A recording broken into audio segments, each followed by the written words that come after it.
ሕፃናትና አዋቂዎች በሁሉም አገሮች የሚያውቁት ተወዳጅ የሆነ ሰው፣ ቀይ ልብስ የለበሰ፣ ሁልጊዜ የሚስቅ ደስተኛ፣ በበረዶ ላይ በሚሄድ ጋሪ የሚጓዝ፣ በልቡ ግን ፍቅርና ልግስና የተሞላ ሰው።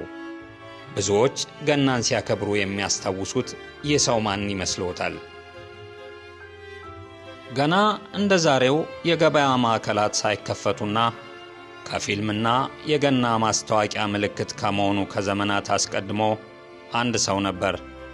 ስሙ ኒኮላስ ይባል ነበር።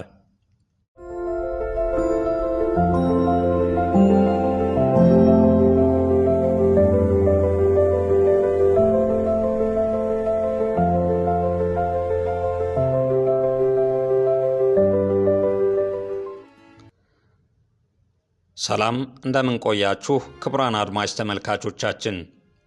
የፈረንጆቹን ገና ለምታከብሩ ኢትዮጵያውያንና ኤርትራውያን ወገኖቻችን እንኳን አደረሳችሁ እያልን ከዚሁ ከገና በዓል ጋር በተያያዘ በዓለም ሁሉ በጣም ስለተወደደ አንድ ሰው እንነግራችኋለን። እስከ መርሃ ግብራችን ፍጻሜ አብራችሁን እንድትቆዩ የአክብሮት ግብዣችን ነው። ለቻናላችን አዲስ የሆናችሁ እንኳን ወደ ቻናላችን በደህና መጣችሁ። ሰብስክራይብ በማድረግ ቤተሰብ እንድትሆኑ ግብዣችን ነው።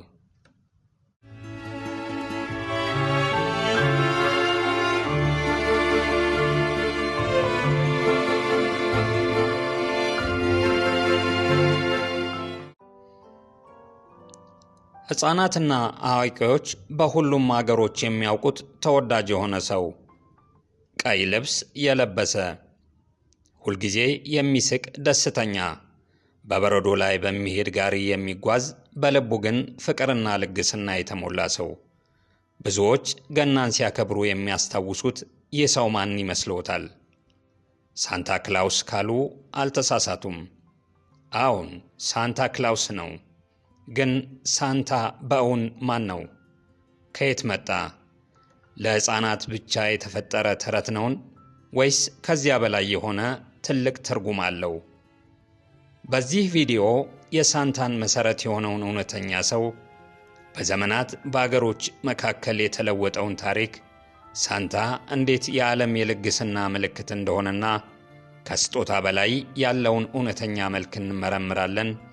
እስከ ፍጻሜው አብራችሁ እንድትቆዩ በድጋሚ እንጋብዛለን። ገና እንደ ዛሬው የገበያ ማዕከላት ሳይከፈቱና ከፊልምና የገና ማስታወቂያ ምልክት ከመሆኑ ከዘመናት አስቀድሞ አንድ ሰው ነበር። ስሙ ኒኮላስ ይባል ነበር።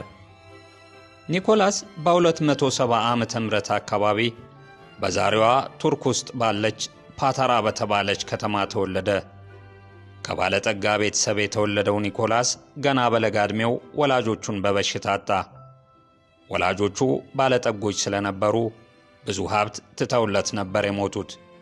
ብዙ ሰዎች በእንደዚህ አይነት ሁኔታ ሀብታቸውን ይጠብቃሉ።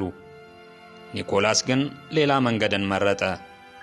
ሀብቱን ለድሆች ሰጠ፣ ረሃብተኞችን አገለገለ፣ ሕፃናትንም አሳደገ።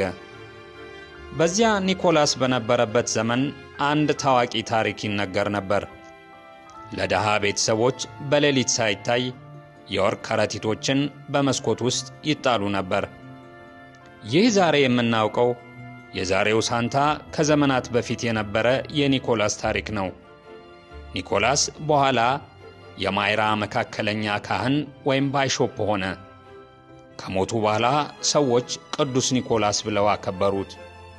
የሳንታ ታሪክ የጀመረው እንደዚህ ነበር። ክርስትና በአውሮፓ ሲስፋፋ የቅዱስ ኒኮላስ ታሪክም አብሮ እንደተስፋፋ ይነገራል። በኔዘርላንድ እርሱን ሲንተርክላስ ብለው ይጠሩታል። በመርከብ ይመጣል፣ በነጭ ፈረስ ይጓዛል፣ ለሕፃናትም ስጦታ በመስጠት ይታወቃል። በእንግሊዝ ደግሞ ፋዘር ኦፍ ክሪስማስ ሆነ። የደስታና የመደሰት ምልክት ሆኖ ተቆጠረ። እነዚህ ሁሉ ባህላዊ ታሪኮች በጊዜ እየተቀላቀሉ ዛሬ የምናውቀውን ሳንታን እንደፈጠሩት ይነገራል። በአውሮፓ የተለመደው የሳንታና የገና ቁርኝት የደጅ ሰፋሪዎችን ወደ አሜሪካ መምጣት ተከትሎ ሲንተርክላስ ሲሉ ደሾች የሰየሙት ሳንታ አብሯቸው መጣ። ሲንተርክላስ የሚለው ስያሜም አሜሪካ ሲደርስ ሳንታ ክላውስ ወደሚል ተለወጠ። በ1823 ዓመተ ምህረት በሌሊት ቅዱስ ኒኮላስ ጉብኝት የተባለ ግጥም ታተመ። ከዚያ በኋላ 8 አጋዘን፣ በበረዶ ላይ የሚንሸራተት ጋሪ፣ በጣሪያ ላይ የሚታይ ጭስ መውጫ፣ በገና ሌሊት ስጦታ የሚያመጣ ሳንታ የታሪኩ አካል ሆነው ተፈጠሩ። በኋላ እንደ ቶማስ ናስቲ ያሉ አርቲስቶች ክብ አካል ያለው ጢም ያለውና ደስተኛ ፊት ያለው ቀይ ልብስ የለበሰ አድርገው ሳንታን አሳዩት። በመጨረሻም በ1930ዎቹ የኮካ ኮላ ማስታወቂያዎች ላይ ዛሬ የምናውቀው ዘመናዊ የሳንታ ምስል ፍጹም አጠንክረው አስቀመጡት።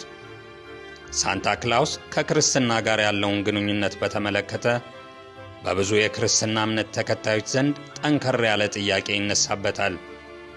ቅዱስ ኒኮላስ እውነተኛ ክርስቲያንና ካህን ነበር። ሕይወቱንም በፍቅር በልግስናና በርኅራኄ ለሌሎች መርዳት አድርጎ የኖረ፣ ይህም በቀጥታ ከክርስትና መሠረታዊ ትምህርቶች የመጣ ነው። በጊዜ ሂደት ግን ሳንታ ክላውስ ከመንፈሳዊ መልኩ ተለይቶ ወደ ባህላዊና ወደ ዘመናዊ ምስል ተለወጠ እንጂ ከክርስትና እምነት ጋር ምንም ተቃርኖ የለውም የሚሉ ወገኖች ቢኖሩም በበርካታ ጠንካራ የክርስትና እምነት ተከታዮች በኩል ደግሞ ሳንታ ክላውስ ከኢየሱስ ክርስቶስ ትኩረት ያርቃል ተብሎ ጠንከር ያለ ሙግት ይቀርብበታል። ለምሳሌ ለማስቀመጥም ያክል የይሖዋ ምስክሮች ገናን ፈጽሞ አያከብሩም። ስለዚህም ሳንታ ክላውስን አይቀበሉም።